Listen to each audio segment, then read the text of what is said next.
Good evening and welcome back to Página do Governo with me, Nélia Chaves.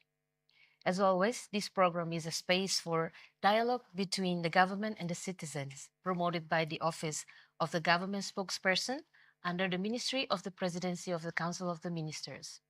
So tonight, we are honored to welcome two distinguished guests, Mr. André Roncaglia, Executive Director at the International Monetary Fund, representing a group of countries including Timor-Leste, and Mr. Hélder Lopes, the current governor of the Central Bank of Timor-Leste.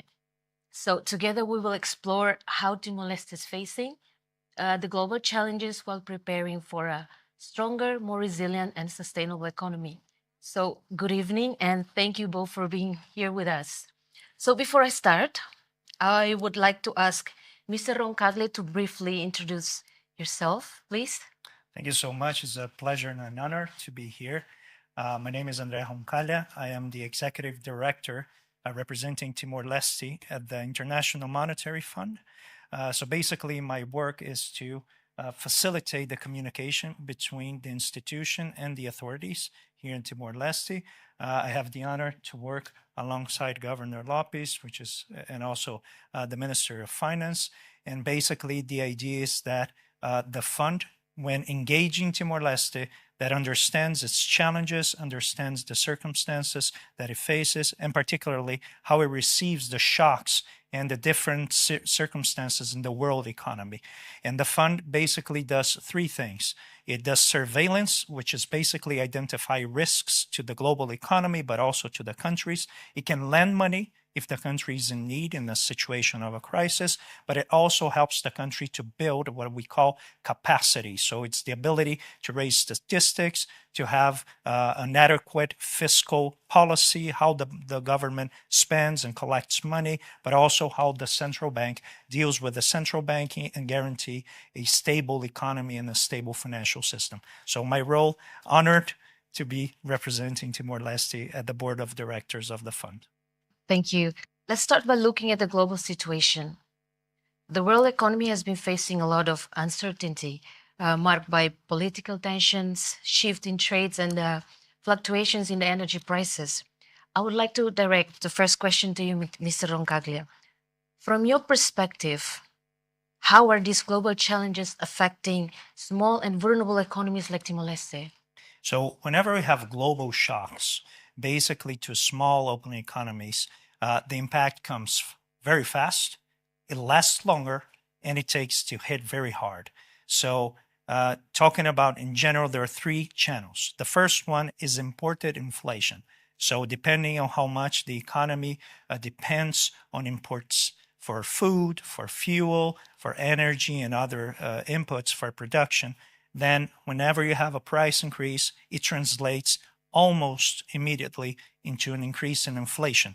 That's why we need a central bank that is paying attention to this, is controlling the situation in a way to, let's say, reduce or mitigate the damage that the inflation can do by sort of cushioning it, or say, trying to mitigate the effects.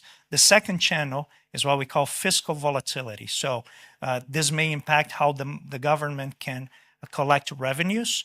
And if the government cannot collect enough revenues, then it faces a difficulty in fulfilling its expenditures, which may come in the sense of maintaining public services, but also social transfers that are very important for the population. And the third channel is what we call the financing and confidence risk. So investors world around may look to small open economies and say they're more fragile, so I may not put my money there now. And this creates a problem of money coming in or eventually even money coming out of the country, which can make the situation a little shaky, to say the least. So these are the three main channels that affect small open economies. These challenges, which one tend to have longer lasting effects and which can be managed more quickly? Well, it will depend on the structure of the economy. So if the economy is very dependent on import of food, import of fuels, then this tends to be the most sensitive part of the shock. And what the economy can do is what we call build buffers, which can come in the form of stocks of food or fuel, but also in the form of eventually creating the basis for what we call creating more productive space. So people are producing more food inside the country, trying to get different sources of energy. So instead of relying only on fossil fuels, you can have solar energy, you can have wind energy, you can have different sources of energy. But basically, usually for small open economies, these are the two main channels. Mr. Governor, from a domestic policy perspective, which of these challenges is currently the most critical for Timor-Leste? Trade, energy, or finance? Okay, I think first of all, we are very fortunate to have Director Andre here for sharing his perspective on how these global shocks affect to the global economy and particularly to Timor-Leste, which is one of his constituency members. With regards to your question of how this global shock affect to us, I'll probably focus on the inflation. So if you look at Timor-Leste's economy, especially on the inflation CPI basket, where food is actually dominant in our basket. So actually the shocks bring twofolds or affect us in twofold. One is the rise in energy prices or energy price, and second is on the food price. So if these two prices increase, where we are the economy that is rely heavily on import, then that will probably surge the inflation quickly. And as he said, could stay last or long because of our structure of economy where we don't have enough domestic production that could probably contain some of the imported inflations. So with that, we, the central bank, continue monitoring how the global food price and commodity energy price actually change over time and how it affects or transmission to our economy. We also work closely with our colleagues from the fiscal department, in this case the Ministry of Finance, on what measures they need to be taken in order to help or protect the most vulnerable people that is actually affected by these external shocks. But that will subject to the fiscal space that we have.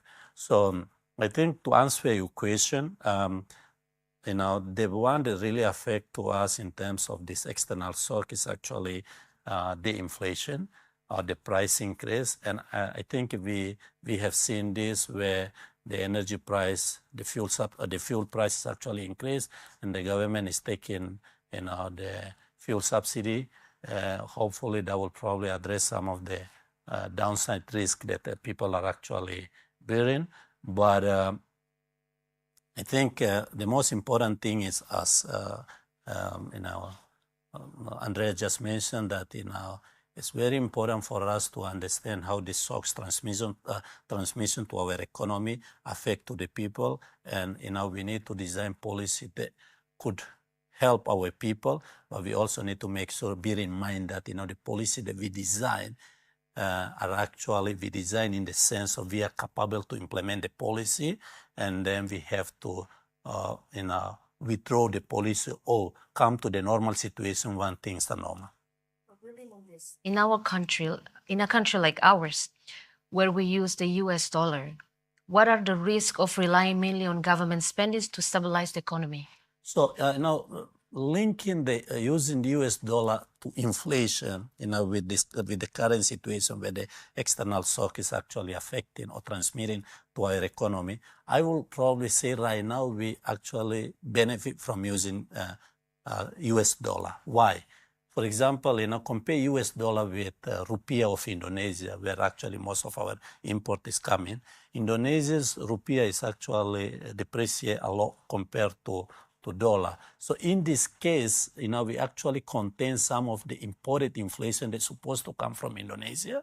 So that is why, even though we see the inflation will probably surge or increase a little bit, but imagine if we don't have the US dollar, then probably inflation will probably skyrocketing. So I think from that perspective, US dollar is helping us in terms of containing some inflation.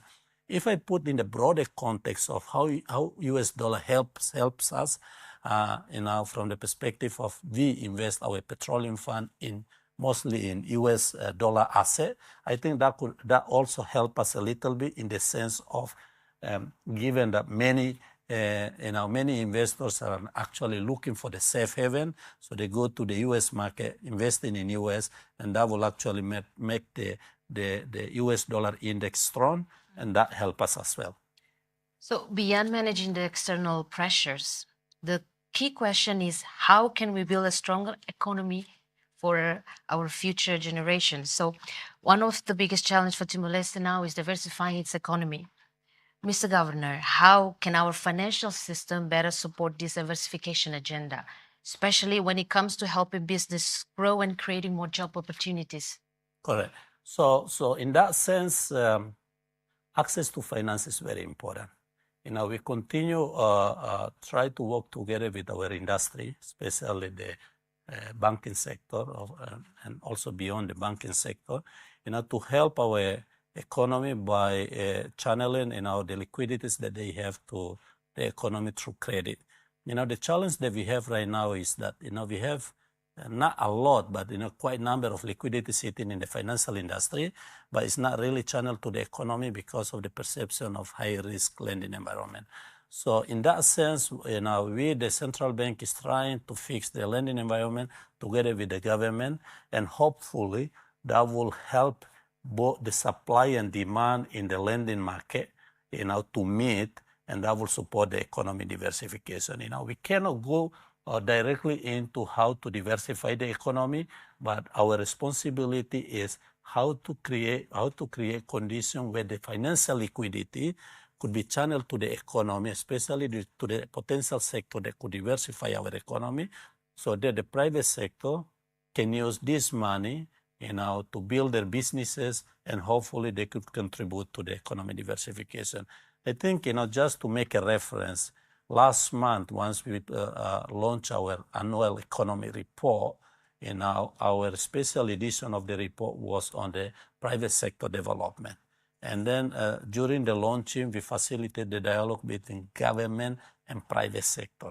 For us, that is extremely important because to diversify the economy, it should be done by the private sector. Mm-hmm. Government to facilitate, government to regulate, government to create conditions, but the main player should be the private sector. So that is why we try to play our advocacy role by trying to bring in these two big players together. But in the meantime, we will also like to make sure that access to finance is there in order to facilitate our private sector to help diversify the economy. Thank you. Now I'd like to go to Mr. Roncaglia. Based on the international experience, what are the most realistic paths for countries like Timor-Leste to diversify their economy? So small open economies usually have to rely first on the assets that they have. So in the case of Timor, you have a very young population, so we call it a demographic dividend. So most of the population is very young. So this creates a long path in which you have a very available working force. So this creates the opportunity to create jobs, to give opportunities to the people, invest a lot in education, healthcare, because this is all important to maintain a healthy labor force. Now, having a population goes just so far. The second part is you need to build what we call entrepreneurial capital. So entrepreneurs, the private sector, has to take its share of the responsibility of building a resilient economy, which in the case of Timor is a non-oil part of the economy. So rely on oil is very important, can give you a basis where to have a certain source of income, but you need to build the non-oil economy. And I think Timor is doing large strides in that regard, but the private sector is very important, as the governor just mentioned. So creating incentives for entrepreneurs is very important, and also to have them with a clear vision of where they want to take the different sectors. Now, that said, the third part is to target specific sectors that can unlock the productivity that's already here in the country. So the first one that I see is very direct is the agro-processing, agriculture, and agriculture-related activities. So basically, you already have this capital. You need to, of course, create a sector, facilitate infrastructure, transportation, the ease of commerce, so create markets, which are very important. The second one, which for me is a low-hanging fruit as well for Timor, is the biodiversity that you have here. So coming from a country as well that have a huge biodiversity, the sector of tourism that can connect with the area of ecology, so ecotourism as they call, can bring a lot of opportunities, is very labor intensive. So you need a lot of people to work on this. And usually you can attract a lot of people from other places. So this gives also a source of income to the country. The third one is very important, is digital services. So everything connected to digitalization is very important, and it can create very fast response for the economy. So this is also something that I think Timor has a great opportunity to advance on. And finally, digital public services. So everything related to the public services is also a very rich source of opportunities for employment.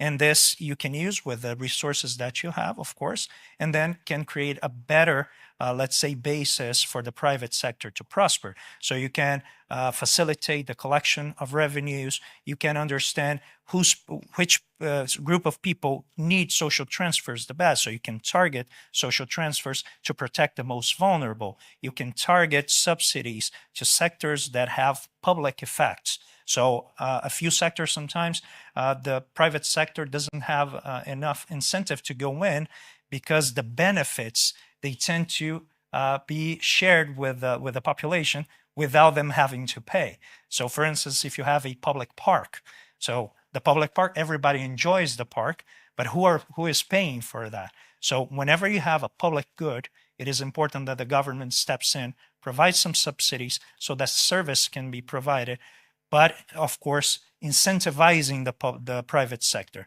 So the idea now, I think in my view, in my understanding, is that Timor is very well placed to think strategy, to think the long term, how to build and diversify its economy based on what it has now. Once it begins to move forward, then other opportunities will open, other challenges will appear. But at this moment, I would go based on the studies of the fund. These seems to be 4 sectors that can unlock the productivity of the country. Another key issue closely linked to our economy is how we manage our petroleum resources. As we all know, the petroleum fund is a central pillar of Timor-Leste economy, but it also raises important questions about sustainability and fairness for the future generations. So, Mr. Roncaglia, still with you, what role should funds like this play in balancing today's needs with the responsibility to future generations? So let me start by saying that Timor-Leste is an example of what to do with this bounty that came to the country. So many other countries, and I'm a developmentalist economist, so I try to understand how economies can unlock their productive capacity so they can, what we call, raise their living standards. So how can they improve the productivity and make jobs more available, better jobs with better pay? And in the history of countries that find large oil reserves, the usual history is they get the money, spend it all, and then they're left with nothing. So I think Timor did something very important, which is create the Sovereign Wealth Fund, which is very important and can cushion a situation in which the country needs resources when they're not available. But also, as you mentioned, you have to think about the future generations because this asset is, of course, theirs as well. So the Timorese people that have not been born yet, they need to benefit from this. So the Petroleum Fund is very important to give the country an asset. What is an asset? Is a source of income. So when you have this, is what we call wealth. If you spend wealth, the capacity of this to generate income lowers. So the Petroleum Fund is important to generate wealth, which is now in the form of financial assets, so it can give the country a source of income. Now, the problem with having this wealth is that it can make the country, let's say, more comfortable instead of searching for new activities, searching for new opportunities. And I think this is where the importance of the fiscal framework comes. So if you identify how you can tax the citizens in a fair and a very, let's say, well-distributed way, so the most vulnerable pay less and the richer pay a little more, you can balance the budget without having to reach too much into the petroleum fund. Now, one thing is theory, another thing is reality. So whenever a country is, of course, trying to lift itself from a situation of a low income and trying to reach higher levels of income so everybody can have more, the way you use the fund is very important. So let me bring a little bit of an international experience. We can go to Norway, which then found its oil reserves, built the biggest sovereign wealth fund in the world. Today it's probably around $1.8 trillion. What they do is they invest largely in companies, they invest a lot in different opportunities, innovation, and they have a very important role in the country. So having this framework in which the fund can identify sectors and apply their capital in a way to boost productivity and to bring new sectors, this is the ideal. Now, to do that, of course, you have to have a fiscal framework that is in place, that is working adequately, and you're not using the resources in a way that is not productive. And this is the challenge for every country. Every country that has a petroleum fund faces this. Now, to close this answer, let me state that there's a lot of opportunity in holding this asset, but let me say, it's not the only asset that Timor has, because Timor has a large standing forest, which covers more than 60% of the territory, which means that it has something to offer the world, which is clean air. And this is something that the world is starting to wake up to, which is to pay countries that have standing forests to help out in providing this public global good, which is the standing forest. So these two assets, I think, are very important, and they speak to the same issue, because the forests also provide a better welfare society for the next generations. So where our kids, our grandkids will live, they need to have clean air, they need to have good living conditions. So I think I would go in this direction in reflecting upon this. So I would like to direct the next question to you, Mr. Governor. How does the petroleum fund influence our economy in particular terms, especially when it comes to maintaining stability and managing liquidity? I think Andrea already explained everything, but I just want to complement by stating two very important things. So the petroleum fund is the lifeline of all Timorese. Second is the petroleum fund is very important for the macroeconomic stability of the country. Why? Because petroleum fund finance annual government budget over 80%. So every year, 80% of the financing is coming from the petroleum fund. So that and with the economy where the public expenditure is still very dominant, so actually the petroleum fund is playing very important role in this context. And the petroleum fund is the biggest component in ensuring our macroeconomic stability, because, for example, right now where we have the external shock, with this petroleum fund, they provide enough buffer to our government, to our country. So actually, for example, government decide to do the intervention of fuel subsidy. So imagine if we don't have the petroleum fund and the domestic revenue or the tax revenue is not there, then this policy measure may not be able to be implemented. So with this petroleum fund, provide buffer, provide stability to the government to design policy that could protect or could help people in any situation. So in that sort of, this is just an example of how the petroleum fund support the macroeconomic stability of the country and also to support the entire development in the country. But I think the situation here is how could we ensure that the petroleum fund is used for the current generation and the future generation. Just before I came here, I checked our petroleum fund balance. The balance increased to $18.4 billion US now. So despite we have the big loss in March, but we actually rebound. The return is actually rebound a little bit in April. And hopefully we will continue to see the positive rebounding return from the investment, so that we can keep maintaining or increasing our petroleum fund balance, which is very important for our country. So how the petroleum fund could be used for serving the current generation, the current development. I think this is the question of two things. One is ensuring the petroleum fund sustainability. Second is widely used withdrawal from the petroleum fund in our state budget. That's very important. And that's why in this context, I will probably continue to advise the government that now ensuring the quality of expenditure, having the medium-term fiscal framework is extremely important, because by having this, you can have the framework that will guide you, to promote the quality of expenditure, and also how could you reduce your dependency to the petroleum fund. With regards to the future, whether the petroleum fund could serve its objective of intergenerational fund, actually two things that is very important. One is we need to make sure that the revenue influx from production of the oil and gas continue to be there. Hopefully the government will sort out the arrangement on the new production that is currently discussing with relevant stakeholders. And in the meantime, we, the central bank, as the fund manager, we need to make sure that our strategic asset allocation in the investment is there to have enough return from our investment in order to sustain our petroleum fund balance and sustainability for long term.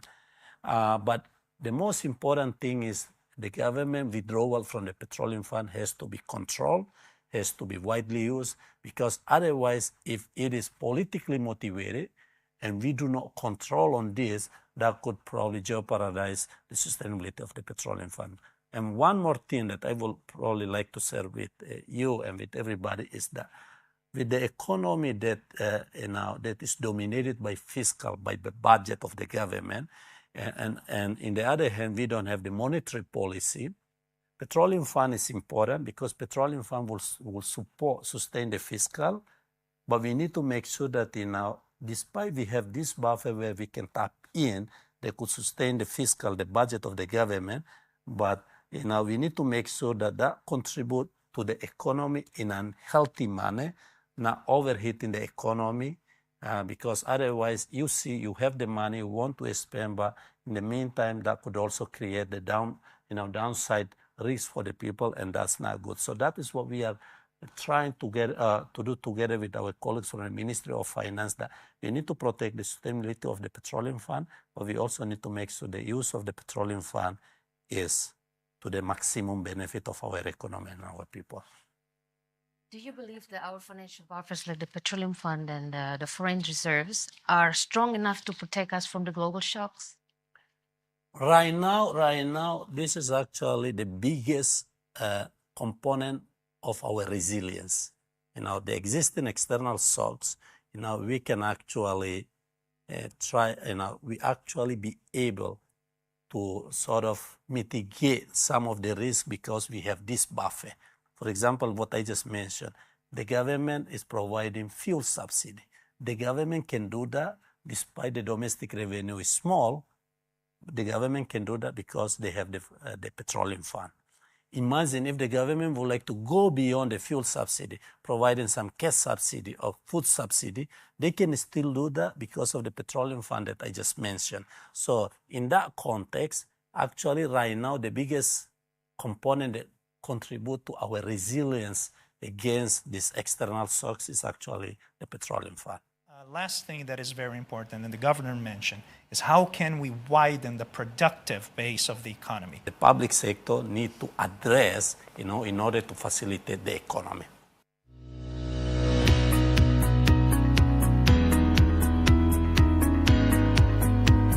Página do Governo, nessa iniciativa onde surge o Gabinete de Porta-Voz do Governo. O BCTL vai ao Ministério da Presidência do Conselho de Ministros. Deu-se entrevista com o membro do Governo Cira. O programa ainda nem faz informação clara com nova prioridade, política pública no resultado e áreas importantes Cira nessa saúde, educação, agricultura, economia, turismo e emprego. O objetivo principal desse programa ainda é marca que promove a transparência, comunicação eficaz, aproximação entre o governo no povo de Timor-Leste, onde reforça a confiança na participação cidadã-cidadania no desenvolvimento internacional.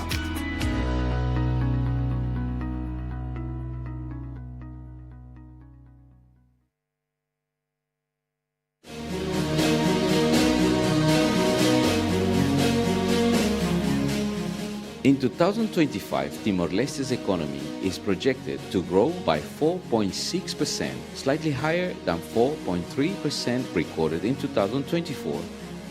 This expansion is mainly driven by robust public consumption, which is expected to rise by 8.6%, and private consumption, which is projected to grow by 3.1%. At the same time, private investment is also contributing to growth. It is estimated an increase of 8.8% this year. However, limited domestic productive capacity means the country continues to rely heavily on imports of goods and services, which is projected to rise by 4.7%. This dependence on imports partly offsets the positive effects of growth in 2025.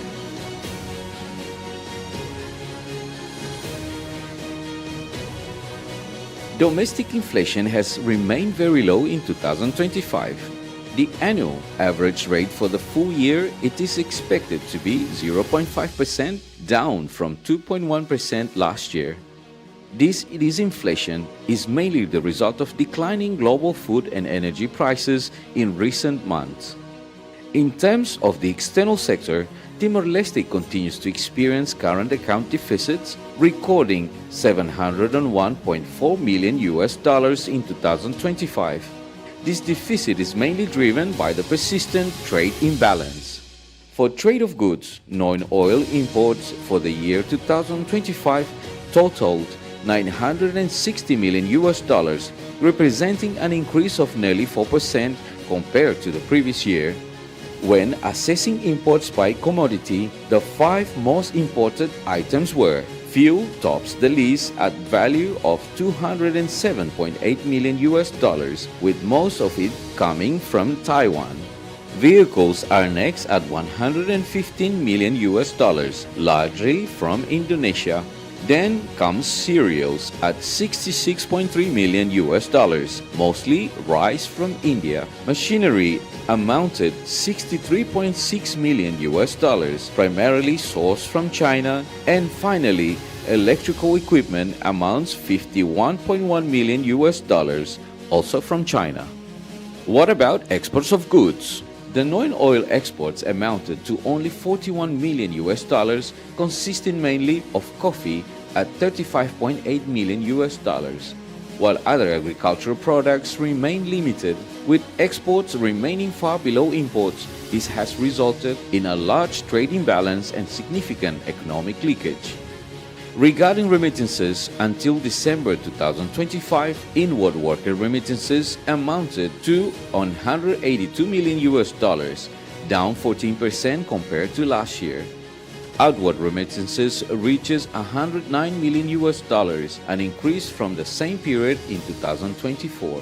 Of the inward remittances, around 42% came from the UK, followed by Australia with 24% and South Korea with 20%. Moving to the public sector, domestic revenue reached $313.7 million in 2025, up 19.7% from last year, mainly driven by higher tax collections with an increase of 29%. However, compared to expenditures, the total government 2025 budget amounted to $2.62 billion, of which 69% or $1.82 billion was executed in 2025. A significant fiscal deficit emerged as a direct consequence of elevated government expenditures. This shortfall was financed by $1.45 billion withdrawal from the Petroleum Fund, higher than what's known as the estimated sustainable income. With respect to the Petroleum Fund, its balance rose to $18.61 billion by December 2025. This increase was driven mainly by strong investment returns of $1.77 million equivalent to an annual rate of 9.92% in 2025, while oil revenues contributed only $36.12 million. Turning to financial sector, by December 2025, total deposits has risen to $1.91 billion, and credit to the economy continued to rise, reaching $724.4 million, resulting in a credit to GDP ratio of only 36.5%. However, lending rates stay high, with the average banking rate at 10.4% and the microfinance rate at around 29.8%.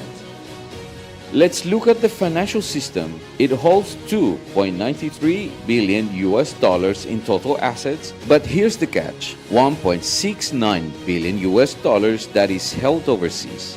This high share of net foreign assets underscores the weak intermediation role of the financial system in channeling domestic saving into productive investments.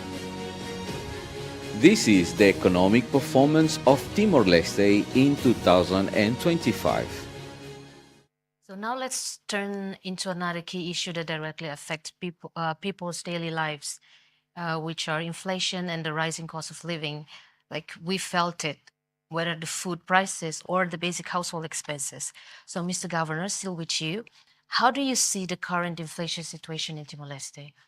So the inflation, okay. Three things that is very important for looking at the inflation. One is the food price, second is the fuel price, and these food and fuel are actually mostly imported. And the third one is the dollar, how the dollar appreciate or is strong against the currency of our main trading partners, or depreciate or weak against the currency of our main trading partners. So we have to monitor this. Last year, for example, our inflation was very low, 0.5%. It was actually because of two things. One is because of the low food prices and commodity prices globally, but also to some extent, dollar strong against some of our currency of our main trading partners. So actually, that's a good one.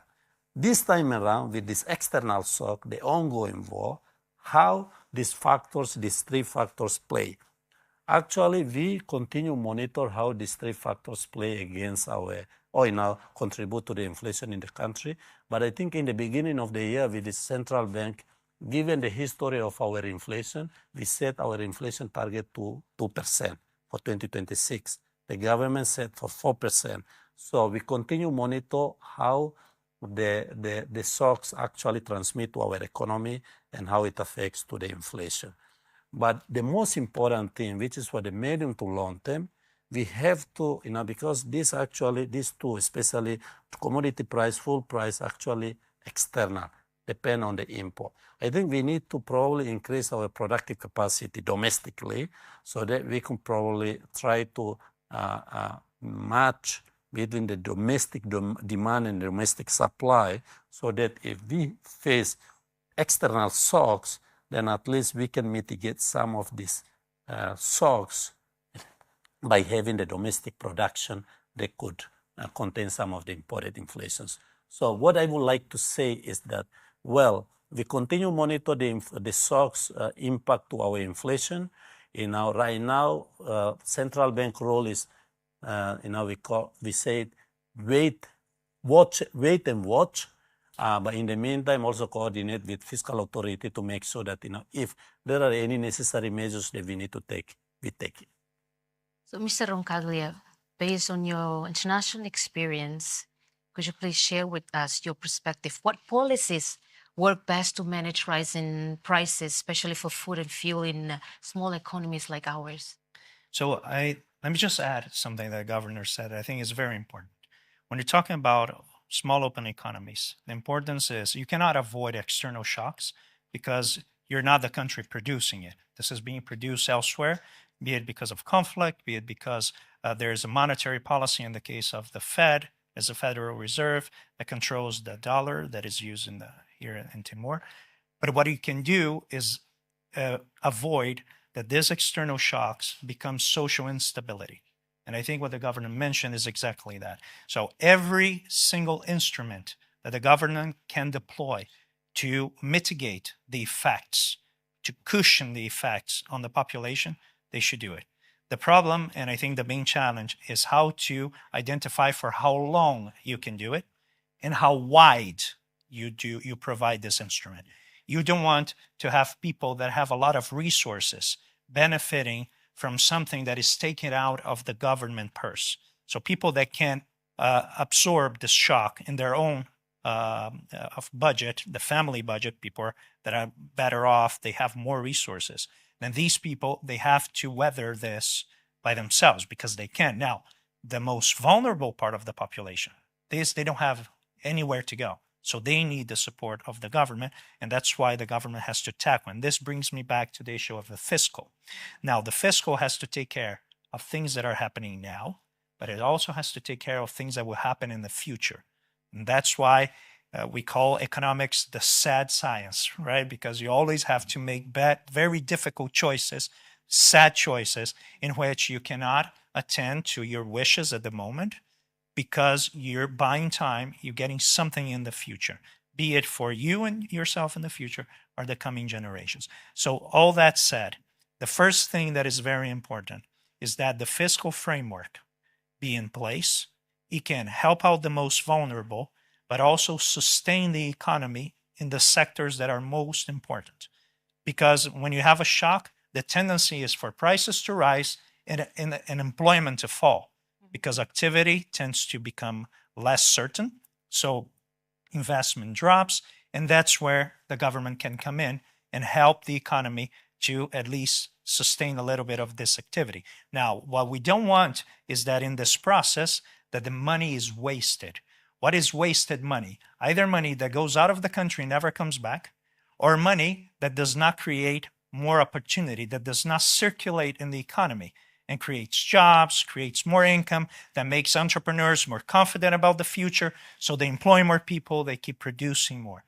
Now, one last thing that is very important, and the governor mentioned, is how can we widen the productive base of the economy? The number of products that we produce inside the economy, how we deploy the natural resources of the country, and how we use the labor force that we have. So that's why in the midst of this shock, you need to have a strategy where to go, because the shock will hit you, but it's the framework that will let you know, how can I spend this money wisely now? Because the temptation will be there. The temptation will say, give money to everybody. Give money to everybody. Don't control this. But this is a trap, because once you go on that road, it's very hard to come back, because people say, hey, I continue to need it. I need more. I say, yes, but we need to go back to that path. So the framework, the fiscal framework in a dollarized economy, is perhaps the key instrument that the government had. That's why the connection to the petroleum fund is very important, because you don't want to lose all this money in a situation in which you can control the money and make it come back to you through the economy, by creating new jobs, by creating new activities. So finally, regulation is very important, be it through the financial system, to make the financial system what we call deeper. So think about a cup. The deeper it is, the more liquid it can hold. So this is more resources that families, that companies are putting in the system, saying, I don't need this money now. You can apply this money to open a store. You can apply this money to open a factory. And then in 5 years, I'll want this money back. But you have 5 years to use this money to create different opportunities. This is how deep the financial system is. But you need to regulate this, because the financial system does not necessarily know if a good opportunity is there, if it's going to work out or not. And that's where the central bank comes in and say, look, you have to have very clear rules of who you lend the money to, so this money creates opportunities, creates jobs, and makes the economy prosper. So going back and summing up, the fiscal buffer, financial regulation, and overall just the control of how you use the petroleum fund money. Thank you. So there's certainly much more to discuss, but we're nearing the end of our interview. So before we close, I would like to ask you both one final question. What are the most important steps that Timor-Leste should take to build a stronger, more resilient, and more diversified economy? So let's begin first with Mr. Roncaglia. The floor is yours. So she led the very difficult one first for me. So I think first one, the accession to the ASEAN, it's going to open a lot of opportunities. It's going to bring a lot of demand for investment here. I think this is very important because also being part of this concertation of countries will bring a lot of investment, but also an understanding of where the economy of Timor will fit itself in the wide context of countries. So this is very important. And I don't want to reduce the importance of this because I think it would open exactly a lot of opportunities. Now, where you go from here is very important.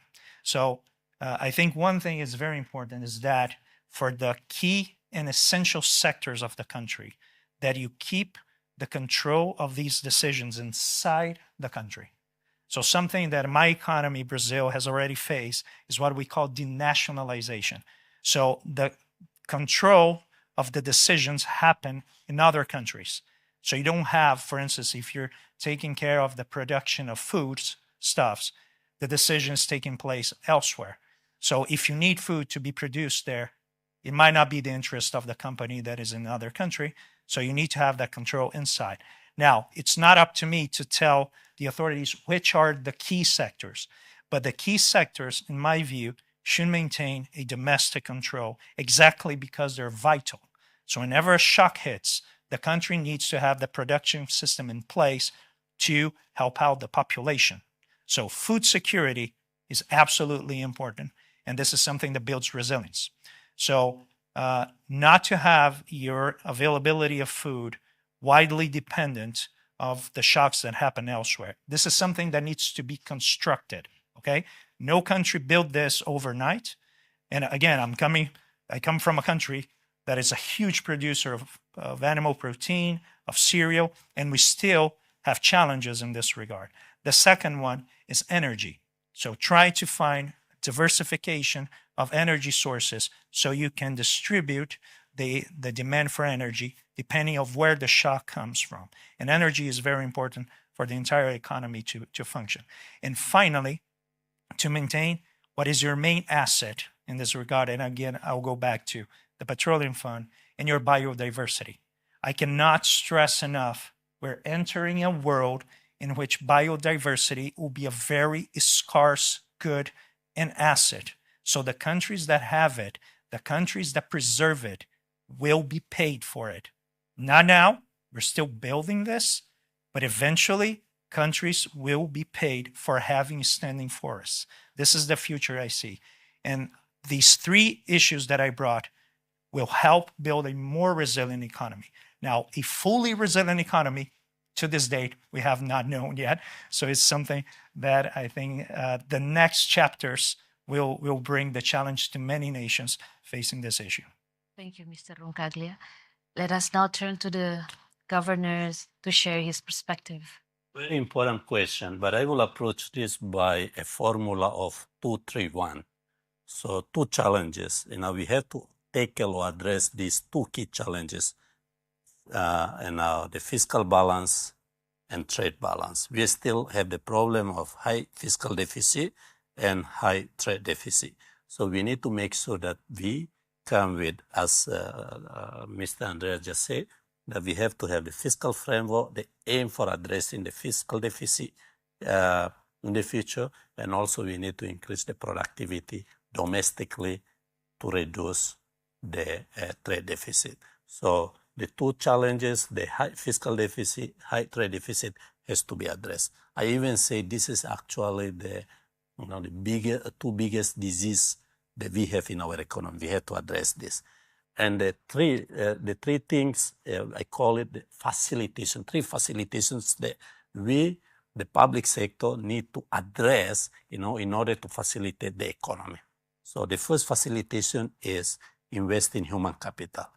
I think in the beginning we discussed about we have the demographic dividend, a lot of young people, which actually presents opportunities and also challenges, but looking at from the perspective of the opportunities, we have to continue to invest in these people, because this is actually the people that can contribute the productivity of the economy. The second facilitation is invest in infrastructure. Public infrastructures are needed to facilitate the private sector investment. And the third one is efficient and transparency of regulatory framework. You cannot